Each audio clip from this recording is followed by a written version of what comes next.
Alors, pour devenir autonome, justement, ce que je voudrais bien aborder là, c'est de faire un petit inventaire de tout ce qui se passe, tout ce qu'on a comme outil, tout ce que l'être humain a comme outil. Parce qu'en fait, l'être humain, c'est une machine super perfectionnée, sauf qu'on n'a pas le mode d'emploi, quoi. On sait pas, on sait pas comment ça marche. Exactement. Donc, on a d'une part nos perceptions physiques, après, il y a nos perceptions mentales. Mhm. Donc, comment ça s'organise tout ça? Comment on arrive à... C'est ça. C'est compliqué quand même d'essayer de gérer tout ça. Hein. Ouais, c'est parce que c'est parce que l'homme approche ça de façon psychologique, normale, mais de façon psychologique, il ne peut pas en arriver à déterminer le mode d'emploi. C'est impossible. C'est trop complexe. C'est trop. Ouais. Il y a trop de détails. Alors, la science, aujourd'hui, c'est ça qu'elle essaie de faire. T'sais, elle a une approche réductionniste. T'sais. À CERN, par exemple, il regarde de plus en plus loin, là, puis il regarde les particules, etc., puis les bosons, puis les. Etc., pour voir la plus petite particule. Mais ça finit plus, cette affaire-là. T'sais.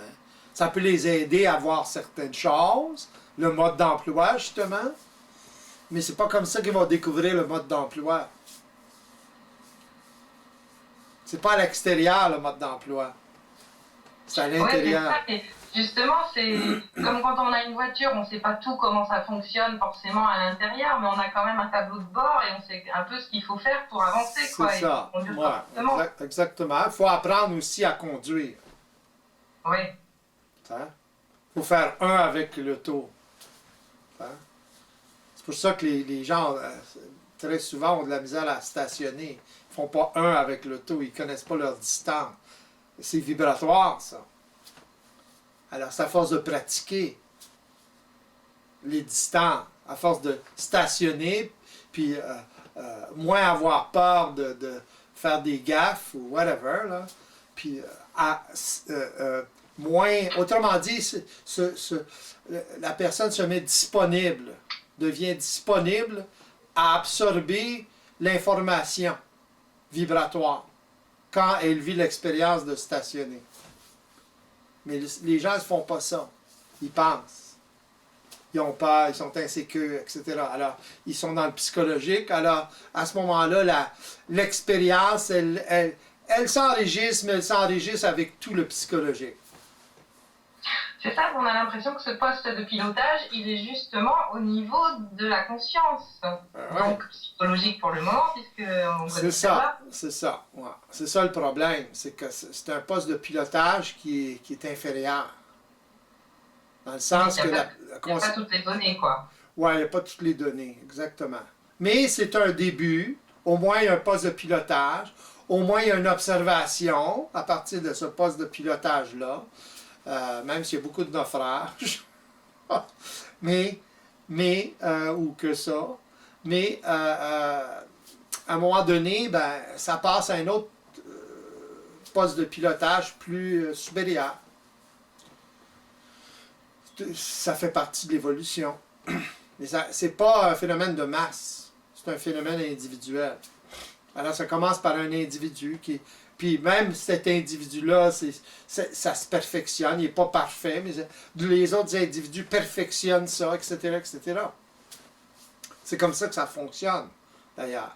La science fonctionne comme ça, tout l'expérience, le raffinement des choses fonctionne comme ça. Autrement dit, ça passe d'une personne à une autre.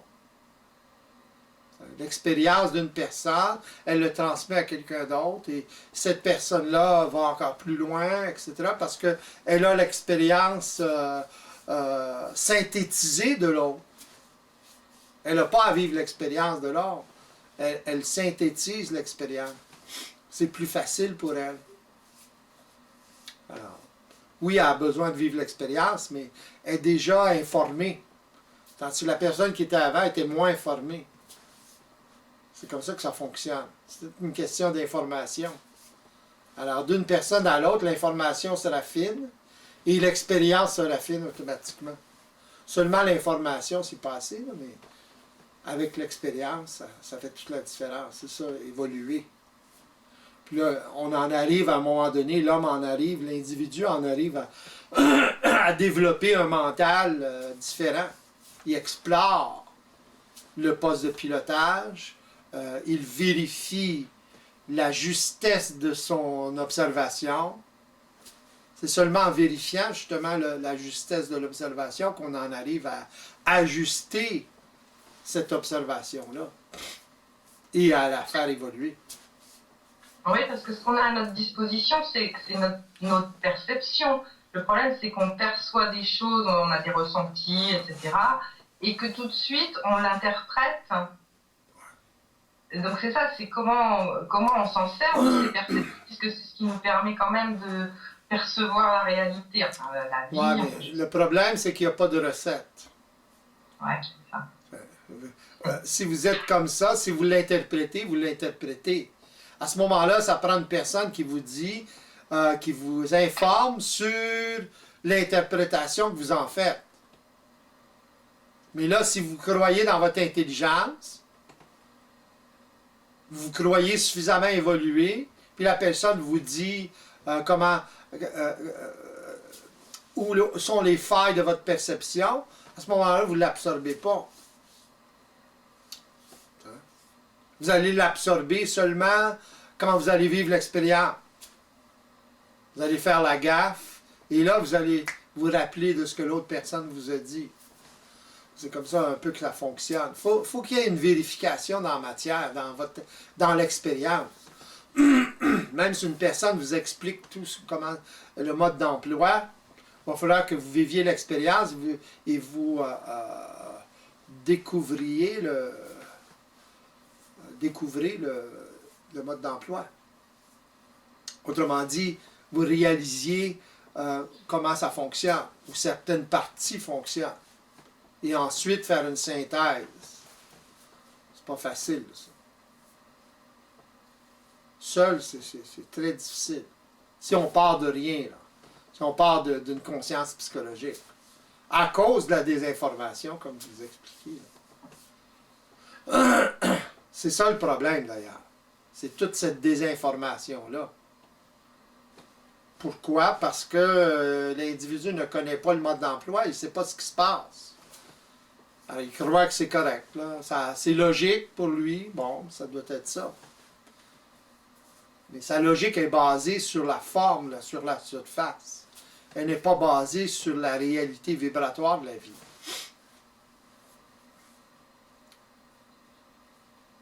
Une fois que C'est ça, c'est qu'on n'a pas beaucoup de repères, quoi. Il n'y en a pas de repères du tout. Ouais. C'est un apprentissage. L'individu doit vivre un apprentissage de cette logique vibratoire-là. Pour ça, il faut qu'il l'aperçoive. Mais il faut qu'il soit informé là-dessus. C'est plus facile si une personne l'informe là-dessus et il commence à vivre cette expérience-là et l'autre personne peut lui indiquer où s'ajuster, où sa perception elle est faussée, whatever. Alors à ce moment-là, la personne commence à travers son expérience, elle commence à s'ajuster. Autrement dit, sa perception s'ajuste à la réalité. Parce qu'elle est informée sur la réalité, et non seulement informée, mais elle est réinformée par son expérience. Elle la vérifie, autrement dit, une vérification. Alors à ce moment-là, ça devient clair pour elle comment ça fonctionne. Donc, elle peut commencer à... C'est le mode d'emploi. Ça devient le mode d'emploi. Oui, c'est ça, c'est qu'il n'y a pas quelque chose à comprendre globalement dans ce jeu, c'est qu'on ne peut comprendre qu'au fur et à mesure qu'on avance, enfin, s'ajuster au fur et à mesure qu'on avance. C'est ça, ouais. Et réaliser comment ça fonctionne. Mais au fur et à mesure. Au fur et à mesure, ouais. Ça ne peut pas se faire, on a créé un truc et du coup... L'illumination, c'est une illusion psychologique. Puis, regardez les gens spirituels en général, ils cherchent l'illumination. Il faut que ça vienne tout d'un coup. Ils veulent comprendre. S'ils ne comprennent pas tout de suite ce que vous dites, ah non, ça ne m'intéresse pas. Il passe d'une personne à une autre, d'un gourou à un autre, pour avoir de l'information. Mais ils vont nulle part avec ça. C'est pas comme ça que ça fonctionne. C'est pas le gourou qui va lui donner l'information, une certaine information, ou une certaine désinformation qui va l'informer. Parce que le gourou, il donne de la désinformation. Autrement dit, il parle de sa perception psychologique, spirituelle de la réalité. C'est ça le problème. Il n'y a pas de vérification là-dedans. C'est trop éthéré. Vous remarquez ça? Tandis que au niveau de la réalité multidimensionnelle, quand la personne perçoit ça, commence à percevoir ce niveau de perception-là, commence à avoir ce niveau de perception-là, à ce moment-là, elle vérifie. L'éveil, c'est la capacité de vérifier. Surtout, vérifier quoi? Notre observation. On observe quelque chose, on vérifie. On regarde les conséquences, si on agit, on regarde les conséquences. Si on a les conséquences qui sont pas ajustées, qui nous nuisent, à ce moment-là, il faut se réajuster. Quel que soit l'extérieur. Autrement dit, si on trafique avec des personnes inconscientes, on doit s'ajuster à cette réalité-là. Ça, c'est le réel. Les personnes sont inconscientes. Alors, on n'a pas le choix de s'ajuster à ce collectif-là ou à cet individu-là. Temporairement, c'est évident. Là. Et de façon permanente, si on ne peut pas faire autrement. Ça fait partie de la réalité. Oui, c'est ça, il n'y a rien à chercher ailleurs, il n'y a qu'à prendre ce qui est là, quoi. Sauf qu'on interprète. Ouais. L'ailleurs, c'est votre capacité future d'observation multidimensionnelle. C'est ça l'ailleurs. La perception de l'ailleurs, qu'est-ce qu'il y a ailleurs, à l'attente de ce qu'il y a ailleurs, c'est ça. Parce que pour l'individu qui fonctionne de façon psychologique, c'est ailleurs. C'est lui, mais sur à un autre niveau, non développé, non encore développé. Ou c'est sa perception, son observation, mais non développée encore. Mais réel quand même quelque part. Alors. Ah oui, réel, c'est évident. Ouais. Ah oui. Mais là, embryonnaire. Ça manque d'expérience. C'est ça l'esprit. Manque d'expérience.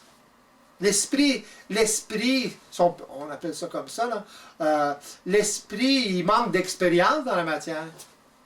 C'est évident, hein? Regardez ce que l'homme fait. Chaque homme a un esprit. Hein? On peut dire ça comme ça. Mais l'esprit est désinformé, se désinforme, il a pas assez d'expérience, il n'est pas assez incarné. Pour s'incarner, il faut vivre l'expérience. Quand on dit pour s'incarner, s'incarner, ça veut dire vivre l'expérience. Mais c'est qui s'incarne? C'est quoi qui s'incarne? L'esprit? C'est pas l'âme qui s'incarne. C'est l'esprit, c'est l'ego. Les gens ont de la misère à faire une relation entre l'esprit et l'ego. Parce qu'on va dire, il y a beaucoup trop d'ego, etc. Mais l'ego, c'est neutre, un ego. Si l'ego ou l'esprit est désinformé, à ce moment-là, on va dire, la personne, elle se fait désinformer, elle interprète de façon psychologique, donc on va dire d'elle qu'elle a beaucoup d'ego, ou moins d'ego.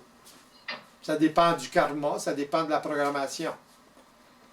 Ça peut être la même intensité énergétique, mais un va être beaucoup plus... va sembler avoir beaucoup moins d'ego, puis l'autre va sembler avoir plus d'ego. Une personne qui a besoin de se valoriser constamment semble avoir plus d'ego. Une personne qui ne vit pas la dévalorisation de la même façon, il va avoir tendance on va dire de lui qu'il a moins d'ego. Il est moins manifeste. Il veut moins être le premier. Ou le plus fort, ou le plus intelligent. Voilà. On va dire de lui qu'il a moins d'ego. C'est ça qui n'est pas évident, c'est qu'on a plein de perceptions qui nous arrivent de partout, mais on ne sait pas quoi en faire de tout ça, en fait. On ne sait pas quoi suivre. Les perceptions, c'est les interprétations des individus qui sont passés avant nous, tout simplement. Ça provient de là, ces perceptions-là. C'est une influence. Vos parents vous influencent. Eux, ils ont été influencés par d'autres, etc., etc. C'est ça le karma. Ça se transmet. Ça se transmet pas comme les gens croient, là, mais ça se transmet. Ça se transmet d'action à réaction.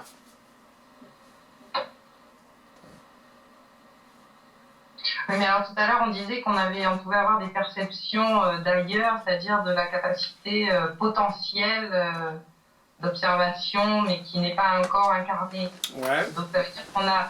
Comment on fait la différence entre le karma qui se répète et... C'est très difficile pour une personne qui n'est pas informée et qui n'a pas, pas vécu un certain processus d'éveil. C'est évident. Parce qu'elle est complètement désinformée. Elle ne le sait pas.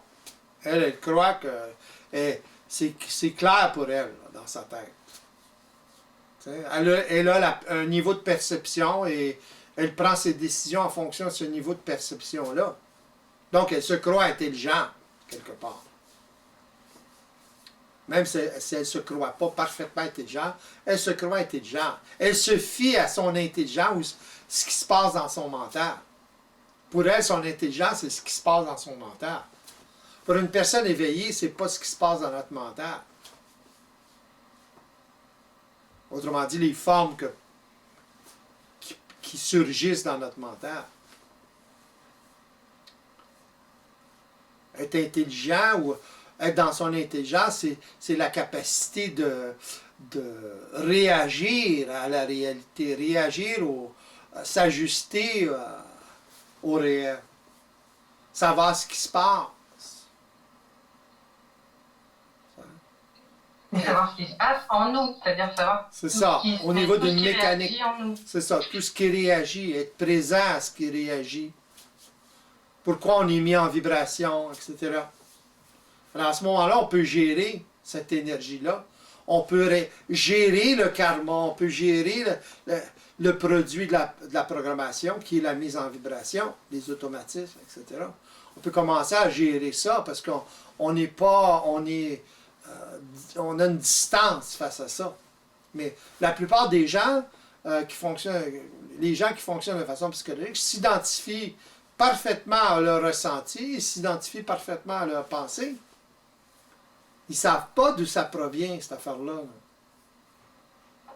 Pour eux, aussitôt qu'ils sont en vibration, ils vivent une émotion. C'est pas une émotion, la mise en vibration. Ça devient une émotion quand l'ego se fait duper, quand l'ego prend ça pour du cash, puis là, il agit avec ça. Là, ça devient une émotion. Une émotion, il faut que ça soit manifeste. Ce qu'on appelle une émotion, mais ça va tellement vite, là. Ça demande quand même beaucoup d'introspection, alors, parce qu'il faut quand même faire tout l'inventaire de ce qui se passe au fur et à mesure. Ouais, mais plus une personne est informée, plus elle prend de l'expérience, plus ça se fait automatiquement, ça. C'est pas une introspection, c'est tout simplement une capacité d'observer ce qui se passe. C'est pas d'analyser tout ce qui se passe, là, toutes les choses qui peuvent venir à l'esprit. Non, mais c'est peut-être quand même dans cette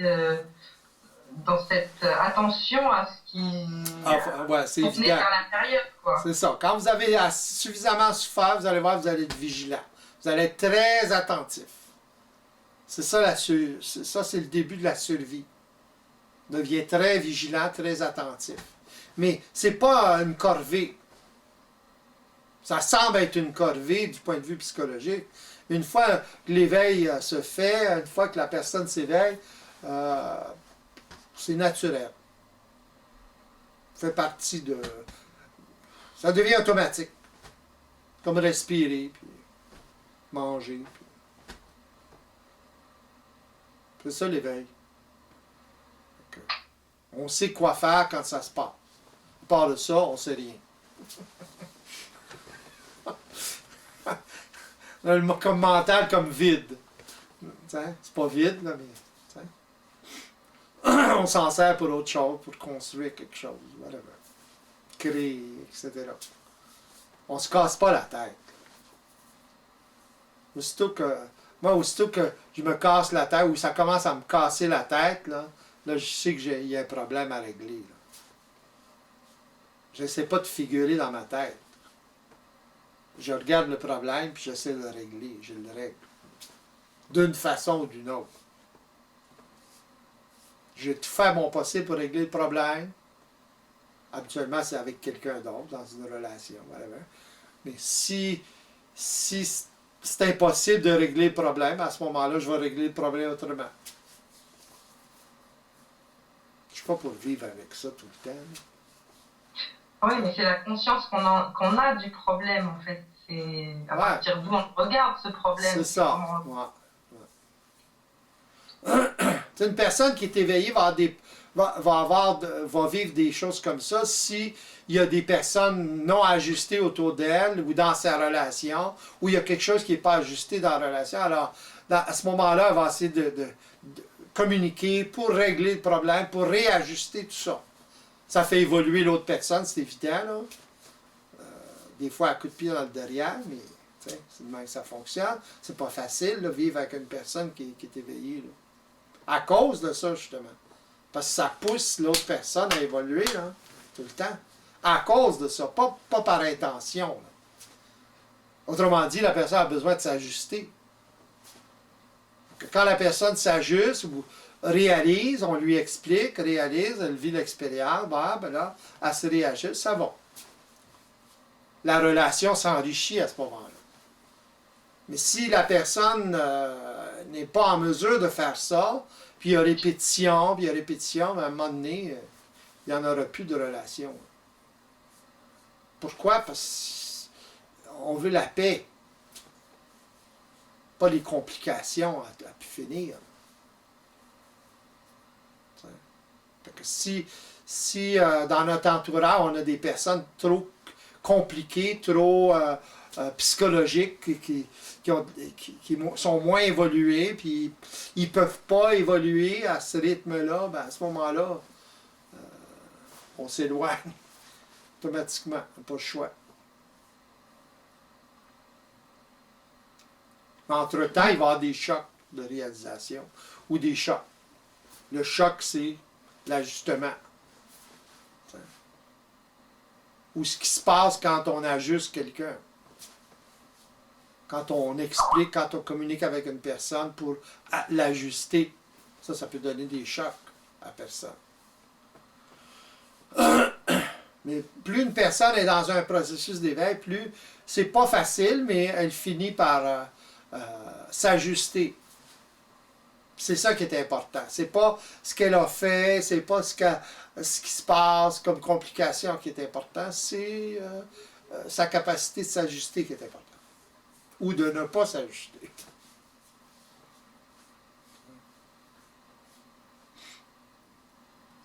Et donc c'est la base des conflits, etc. Tout ça, enfin, c'est... Ouais. Moi, j'ai pas à vivre les conflits des autres, là. Sans ça, je n'aurai jamais la paix. Si je vis avec une personne ou j'ai une relation avec une personne qui est tout le temps avec des conflits comme ça, puis, ça finit plus, puis il n'y a pas d'évolution. Qu'est-ce que vous voulez que je foute dans une relation comme ça? J'en ai rien à foutre, là. Même si j'aime bien la personne, puis elle est bien belle, elle est bien fine, Ça n'a pas d'importance à ce niveau-là. C'est purement mental. Là. Ça a l'air froid, mais c'est comme ça. On se protège. C'est ça, être vigilant. Tu sais? Sans ça, ça finit plus, là. Tu sais? Parce on a des relations, là, tu sais, plein. Dans le sens travail, dans le sens toutes sortes de... Fait que, tu sais, vous avez une amie ou des amis, c'est la même chose. Oui, parce qu'on a déjà à gérer tout ce qui se passe en conflit à l'intérieur, déjà en soi-même. C'est ça. Déjà. C'est ça. Ça déclenche, le problème, c'est que ça déclenche des programmes chez vous. Ça vous met en vibration. C'est ça le problème. Les programmes sont encore là, que vous soyez éveillé ou pas, sont là. Ça met l'ego en vibration, mais la différence, c'est que l'individu qui est éveillé, il peut gérer ça. C'est comme ça qu'il gère ça. Il va tout faire pour faire ajuster la situation, mais quand il aura tout fait, il y en a ici, là, ça déborde. That's it. C'est quand même subtil, parce que les gens, même au niveau psychologique, ont cette impression, justement, des fois, dans une relation, de tout faire pour... Ouais, mais ils font pas tout. Oui. Ils font pas tout. Tout faire, ça veut dire communiquer avec l'autre. Au maximum. Oui, communiquer et non pas défendre ses positions. C'est ça. Exactement. Communiquer ce qui se passe. Il faut complètement sortir de notre opinion. Sans ça, on est dans un conflit. Oui, j'ai une opinion, mais ça n'a pas d'importance, mon opinion. Ce qui est important, c'est que la personne voit à travers ce qui se passe. Donc, et pour ça, ça demande d'être informé, d'avoir intégré comment ça fonctionne. C'est ça. Ouais. Mais l'autre personne qui n'est pas encore intégrée, si vous avez le problème, c'est que quand vous avez communiqué à un autre niveau avec, à ce moment-là, elle peut interpréter ça comme une opinion. Oui. Aussi. Ça donne la mesure de la conscience de la personne. Ça va sortir de là, faire la différence, là. C'est ça. C'est la mesure. Fait que, on fait quoi avec ça, là? Quand ça perdure. C'est ça le problème. C'est à ce niveau-là que ça se passe. Mais habituellement, la personne a fini par... Parce que une personne qui est éveillée, quand il rentre dans une relation avec une autre personne, c'est qu'il y a un certain potentiel. Fait que il va se passer des choses, la personne, c'est pas parfait, c'est évident, mais il se passe des choses. Ou ça peut être la personne qui est éveillée qui doit s'ajuster aussi. Ce sera pas compliqué, là. Surtout qu'elle va voir ce qui se passe. Et c'est quoi les critères pour dire qu'il y a un potentiel? Une certaine objectivité, une certaine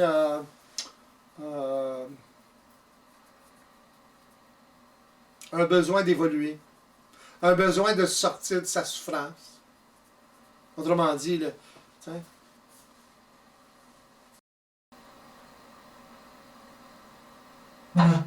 puis que la personne, par exemple, s'intéresse à savoir qu'est-ce qui se passe, etc. Puis, et qu'elle connecte aussi à cette information-là. Que ça soit évident pour elle, ça devienne évident pour elle. C'est évident que ça va devenir évident dans son expérience. Mais même au niveau purement de l'information, ça clique. C'est pas clair, mais ça devient clair quand elle vit son expérience et elle confirme ça dans son expérience. Oui, parce que déjà, en fait, quand ils défendent leur position par sécurité, c'est comme s'ils renonçaient, enfin, entre guillemets, renonçaient à leur opinion, c'est comme si ils se mettaient à nu quelque part, comme si... Ils renonçaient à eux-mêmes parce qu'ils Oui. s'identifiaient à ça. Exact. Parce que la forme pour eux autres, c'est très important. Tandis qu'une personne éveillée, la forme, ça a son importance, ça sert, mais mon opinion, c'est mon opinion. L'opinion de l'autre vaut autant pour l'autre. Fait que c'est pas une question de convaincre l'autre de son opinion. C'est de faire voir la réalité à l'autre. Savoir que l'opinion, la personne peut avoir une opinion particulière, mais elle a une opinion qui a cette particularité parce qu'elle l'observe d'une certaine façon. Alors on l'amène à observer d'une autre façon, à regarder d'un autre angle. Mais on ne peut pas l'amener à regarder d'un autre angle si nous on parle seulement de nos opinions. Parce que c'est quoi une opinion en fait? C'est quoi exactement une opinion? Une opinion, c'est la capacité de magnétiser une forme. C'est tout ce que c'est. Autrement dit, une personne a une tendance à magnétiser une forme particulière. Il y a des raisons pour ça, ça peut être des raisons morales, etc. Comment, dans quel milieu a été élevé. Un Chinois, par exemple, va avoir des opinions différentes pour les mêmes problèmes. Parce que le mental est différent, l'influence est différente. Mais est-ce qu'on peut vivre sans opinion? Non, on a toujours des opinions. Oui. Mais c'est de mettre moins d'importance à ces opinions-là. On sait d'où ça vient. C'est une influence des programmes, de nos habitudes, finalement. Fait qu'on a une opinion, ouais.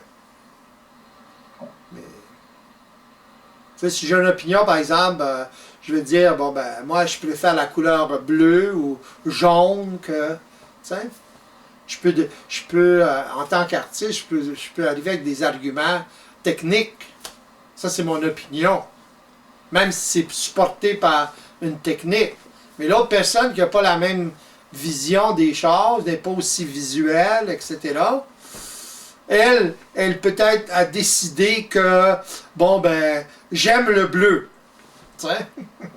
Oui, mais j'aime le bleu. Le bleu avec le reste, c'est pas nécessairement harmonieux. Comment on va faire, là?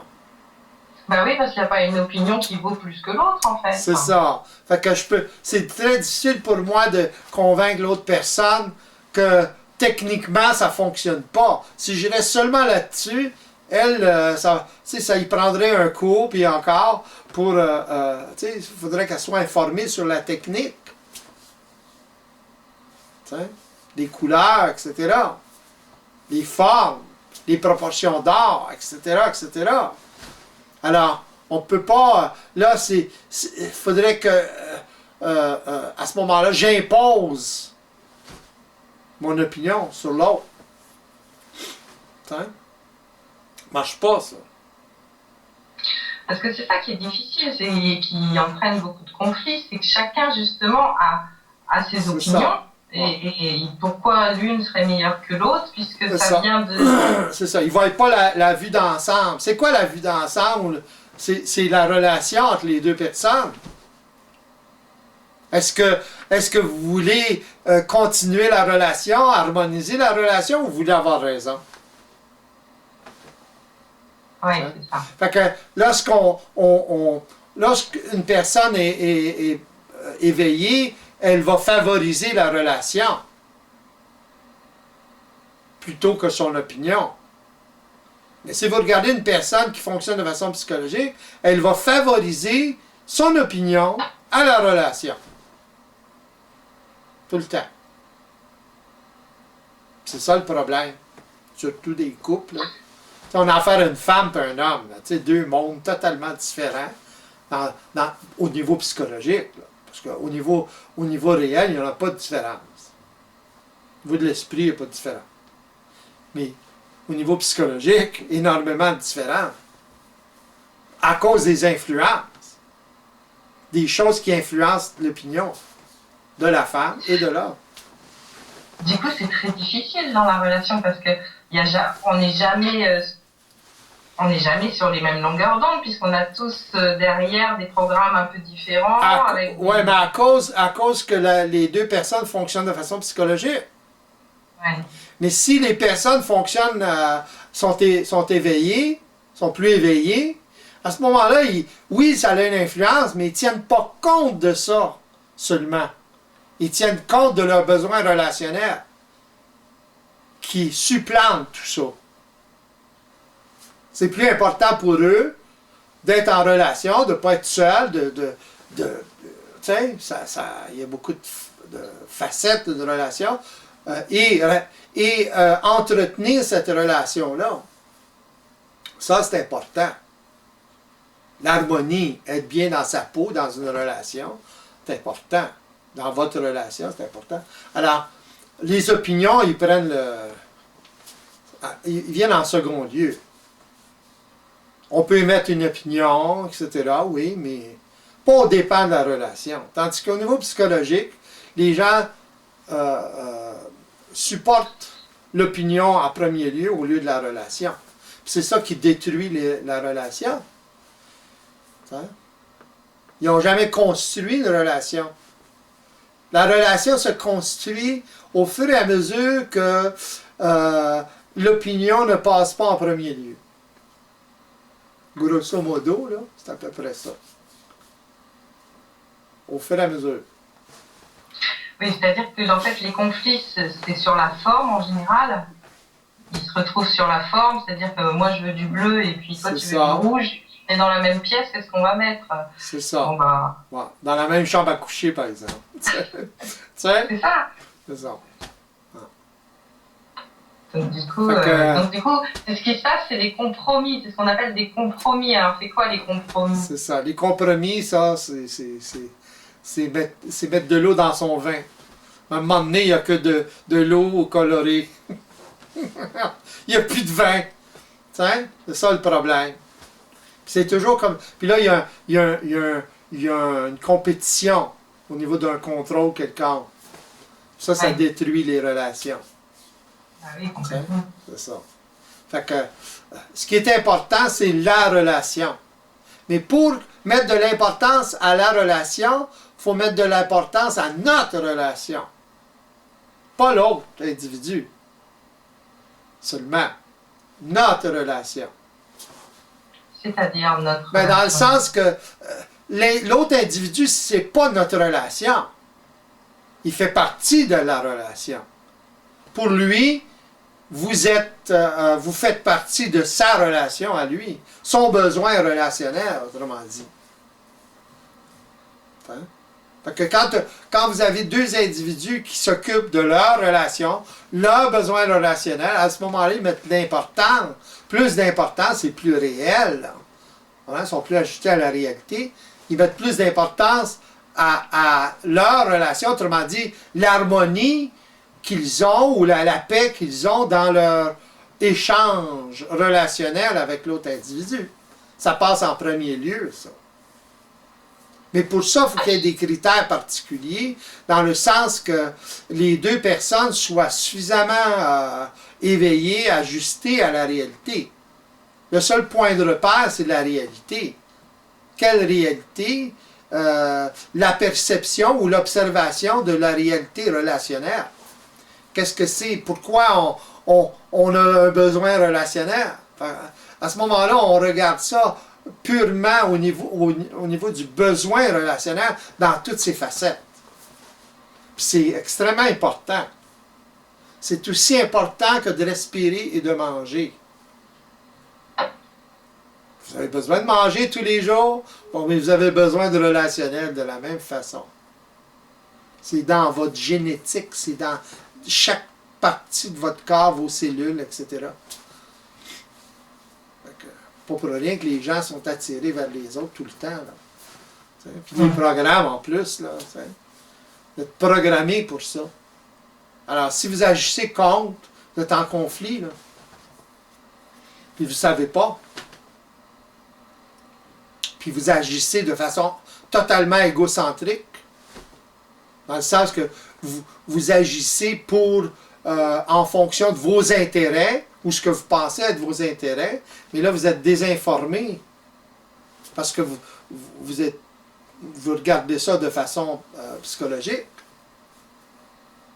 Vous ne voyez pas l'importance du relationnel.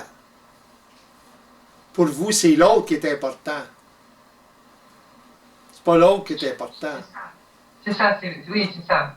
On croit que c'est l'autre qui est important, alors que c'est le besoin relationnel. C'est ça. C'est ça. L'autre, c'est la forme, le besoin relationnel, c'est l'essence. C'est ça le problème. Les gens ne regardent pas la qualité.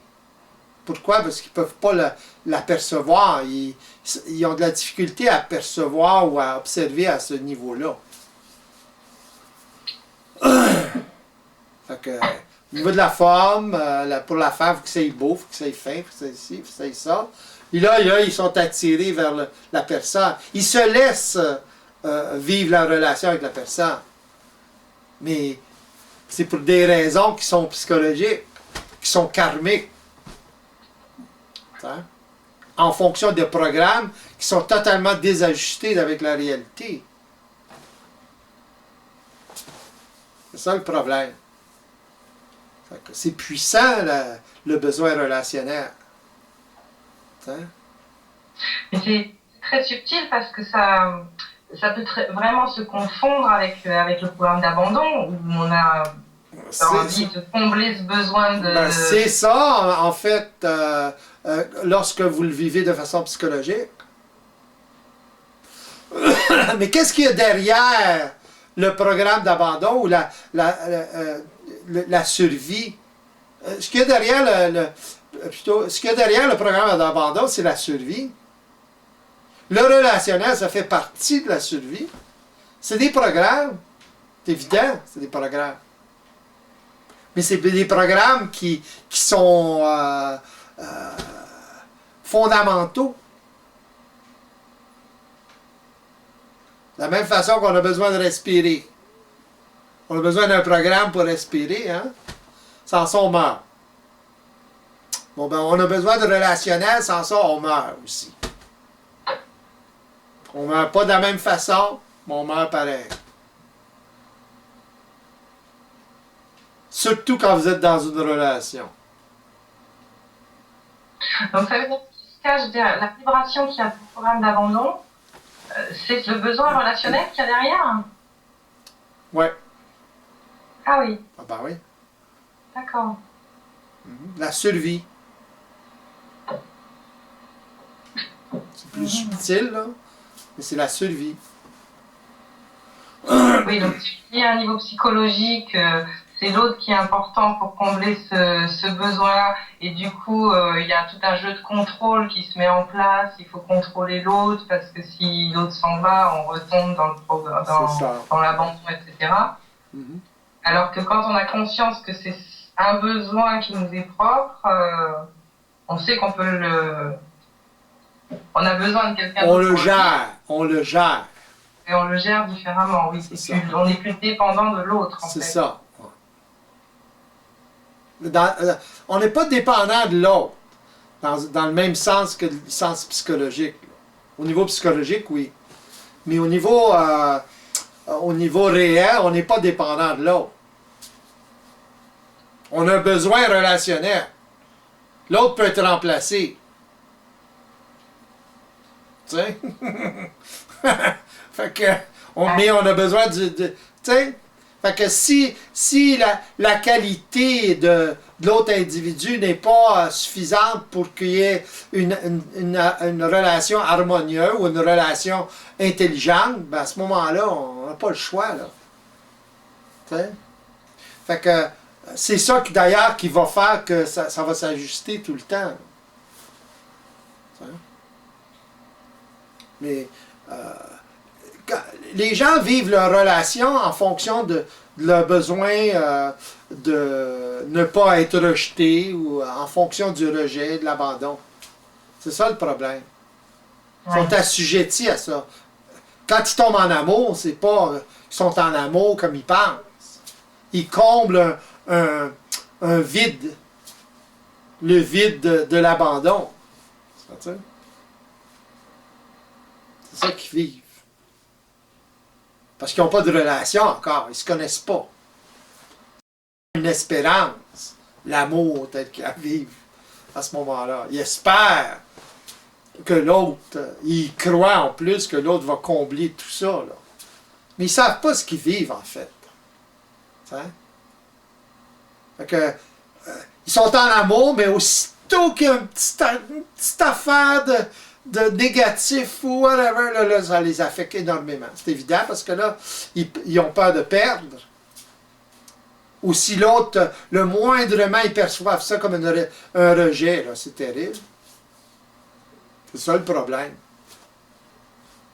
Remarquez comment c'est susceptible, l'amour, susceptible au rejet. Si on ne fait pas de compliments, etc. Si une personne, par exemple, a un besoin affectif, un trou noir affectif, à ce moment-là, le manque d'affection va être perçu comme un rejet. Est en amour, tout le monde est en amour, mais totalement prisonnier de programmes du genre, ou de perception du genre, c'est terrible, ça, c'est l'enfer, ça. Les gens, c'est ça qu'ils veulent vivre. Ils veulent le bon côté, mais il y a le côté négatif qui vient avec. C'est ça le problème. Pendant que c'est positif, ça va, c'est l'euphorie totale. Mais quand il y a le côté négatif qui se pointe, à cause des programmes, justement, des individus, la sensibilité des individus, à ce moment-là, c'est plus un pique-nique. Ça devient violent même. T'sais? Il y en a qui tuent au nom de l'amour. Pourquoi? Pourquoi ils vont faire ce geste-là? Parce qu'ils ont été rejetés, c'est évident. Le mec est parti avec une autre femme. Bang, bang! Tu sais? Etc. Il y en a qui vont à l'extrême comme ça. Plus le programme est puissant d'abandon, plus ils vont faire des gestes comme ça. Ils sont justifiés. Pour eux, c'est la mort. Là, se faire abandonner comme ça, c'est la mort. Surtout quand ils s'en aperçoivent de rien, ils s'aperçoivent de rien, tout d'un coup, paf! C'est terrible, le choc qu'ils ont. C'est là où on voit que ça joue avec la survie, quoi. Oui, tout le temps. Et l'abandon, etc. C'est que ça. Mais c'est subtil parce qu'on a l'impression que quand on est autonome, on n'a plus forcément besoin de personnes. Enfin, que l'autonomie, c'est ça, c'est qu'on a plus. Alors que non, c'est pas ça. On a ce besoin relationnel qui doit être reconnu, quoi. C'est ça. Ouais. L'autonomie, c'est ça. L'autonomie, c'est pouvoir reconnaître tout ça, puis voir à travers tout ça, puis observer tout ça, et gérer tout ça. C'est ça, être autonome. C'est pas être totalement sur une île, là. Ça, c'est pas de l'autonomie, ça. Ça, c'est fuir la réalité.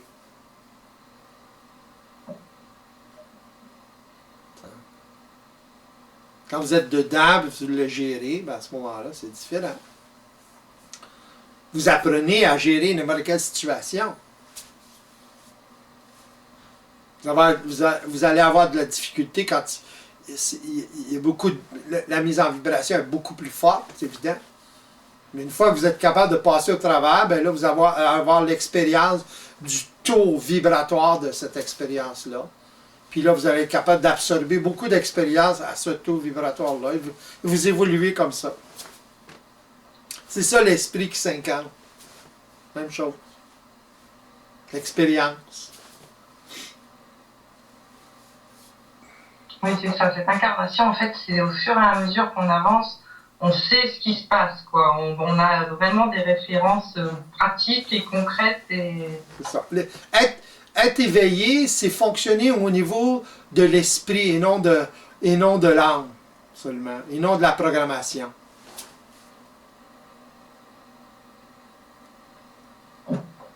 Dans le sens, le mental supérieur, c'est fonctionner en fonction du système, en fonction de l'esprit.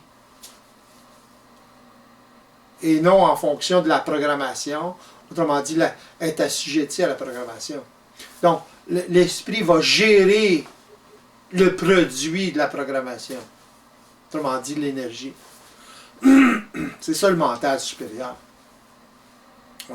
Les gens appellent ça l'esprit, mais c'est un grand mot, là. Oui, c'est-à-dire qu'on a, donc, si on revient au début un peu de ce qu'on disait, on a ces perceptions physiques, etc., qui là, au niveau de l'esprit supérieur, on sait ce qui s'est déclenché, on sait que c'est des programmes, on sait que c'est l'énergie qui se canalise de cette façon, qui nous fait ressentir ça. C'est ça. On est au courant. Alors, on n'est plus dans le noir, là.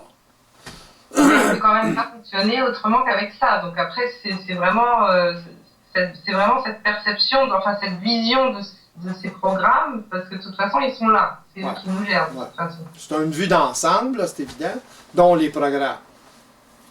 Et le fonctionnement, comment ça fonctionne, c'est évident, pas seulement les programmes. Comment ça fonctionne, cette affaire-là? Comment c'est déclenché? Entre eux, c'est ça? Comment c'est déclenché? Comment ça fonctionne en matière chez les individus? Un programme, c'est toujours déclenché par quelque chose. Autrement dit, un programme, ça n'a pas d'autonomie. Ça ne peut pas se déclencher tout seul. C'est la pensée qui va déclencher. Mais la pensée, c'est quoi? C'est des expériences plus éthérées. Ou surtout l'environnement quand il y a les événements. C'est les événements qui déclenchent les programmes. Quand l'événement, vibratoirement, est ajusté à la vibration du programme, ça déclenche le programme. C'est comme une clé. C'est une histoire de fréquence, en fait, c'est que ça vibre. Une histoire de fréquence, exactement. Ouais. S'il y a du rejet, s'il y a une perception de rejet dans l'événement, le programme va se déclencher. Automatique. La personne n'est pas consciente de ça. Là. Oui, c'est ça. Une fois qu'on sait que c'est normal, que ça se déclenche de toute façon, ça se déclenche. C'est ça. Ouais. Il y a une mise en vibration.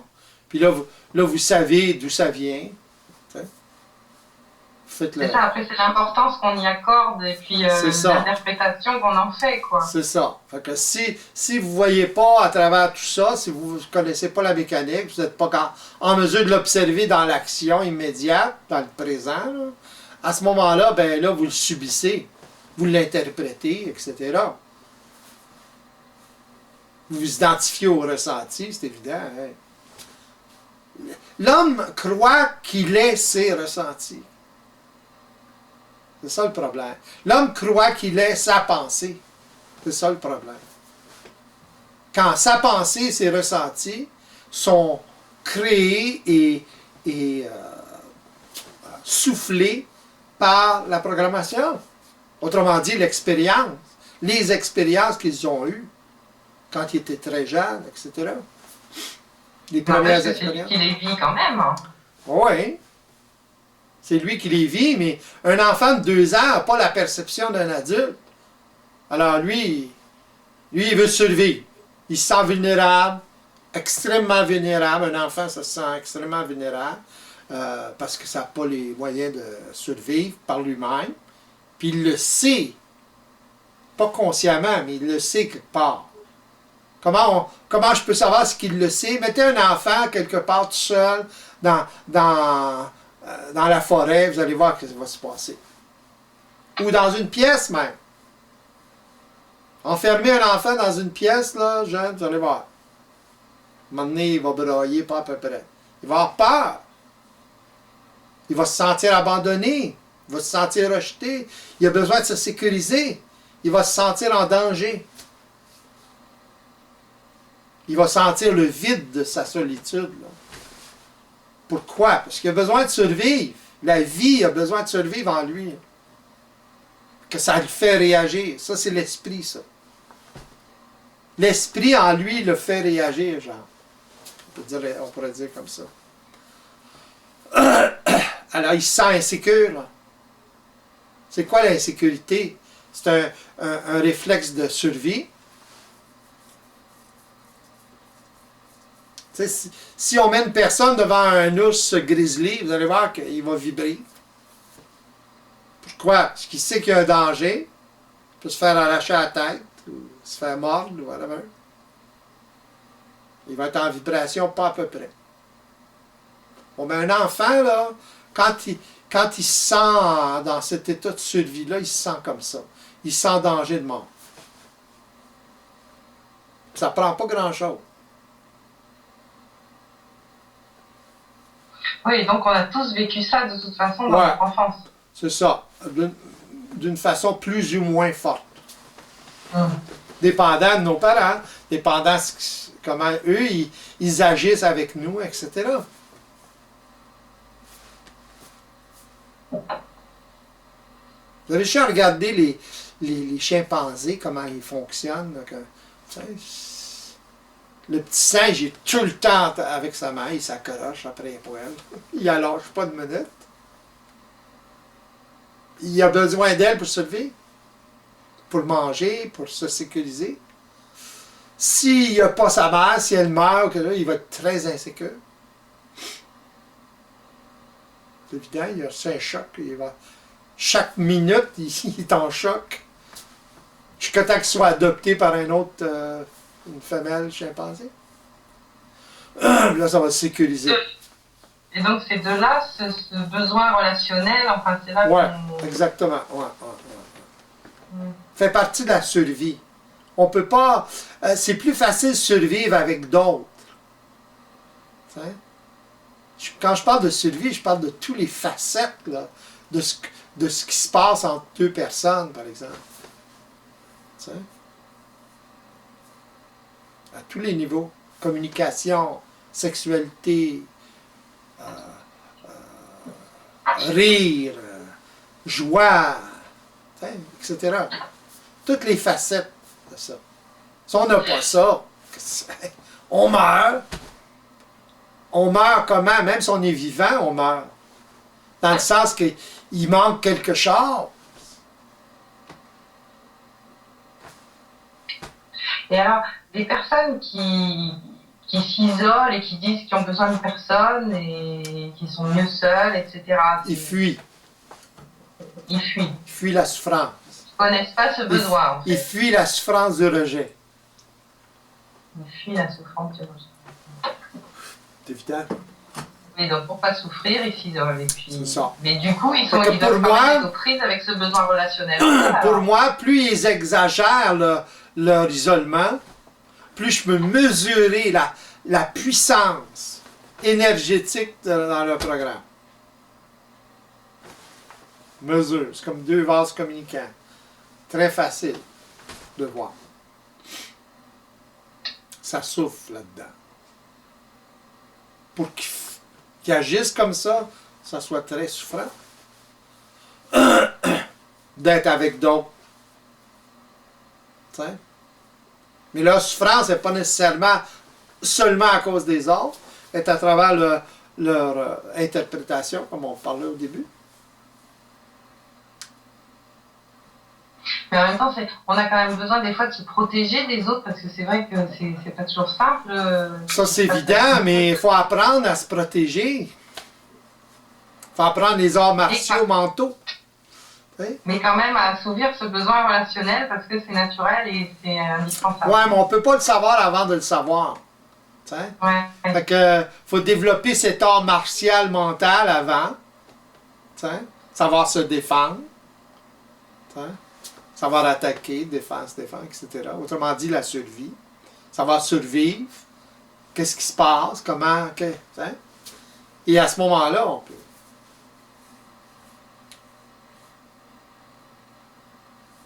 À ce moment-là, on est beaucoup moins vulnérable. On s'ajuste à toutes les situations. Pourquoi? Parce qu'on sait comment. On a les réactions. Pareil comme les arts martiaux. C'est mental. C'est un art martial pareil. C'est la guerre. La vie, c'est un combat. Il faut apprendre à combattre. C'est pas un combat dans le sens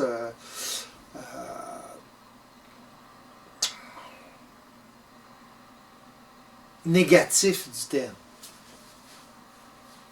C'est un combat dans le sens créatif du terme. C'est pas facile de survivre quand on ne sait pas le mode d'emploi, justement. Allez dans la forêt, là, puis vous ne savez pas comment survivre, vous allez voir, vous n'avez rien, là, vous allez faire.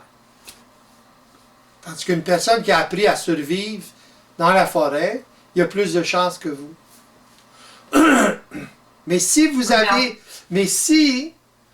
êtes moins émotionnel que l'autre personne, vous êtes plus dans votre mental que l'autre personne, vous allez survivre plus facilement que la personne qui a l'expérience de survivre, si lui est émotionnel. Trop émotionnel à son mental. Parce qu'il ne pourra pas se servir de son expérience. Oui. Mais après, c'est toujours ça, c'est par quoi on commence, quoi. On doit apprendre à survivre avant d'aller se confronter quelque part. Par exemple, les personnes qui s'isolent, elles ont besoin de savoir ce qui se passe d'abord avant d'aller affronter les autres. Comment ça se passe. Alors, il faut aller au devant des autres. Il va falloir qu'ils vivent un processus quelconque d'éveil à tout ça, là.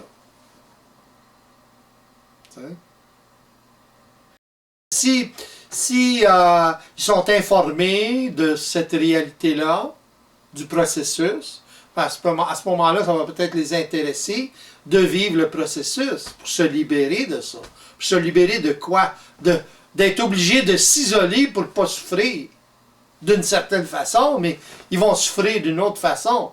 Ils vont souffrir de leur solitude. Ils vont souffrir de ne pas avoir de relation. Pas facile. C'est une autre sorte de souffrance. L'enfer, c'est les autres, je suis d'accord. Mais on a besoin des autres en même temps. Ouais, c'est ça.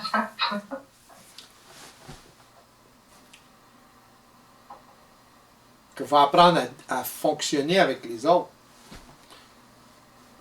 C'est nous qui devons apprendre à fonctionner avec les autres. Pas les autres avec nous. Oui. Ça, c'est leur job personnel. Leur travail personnel.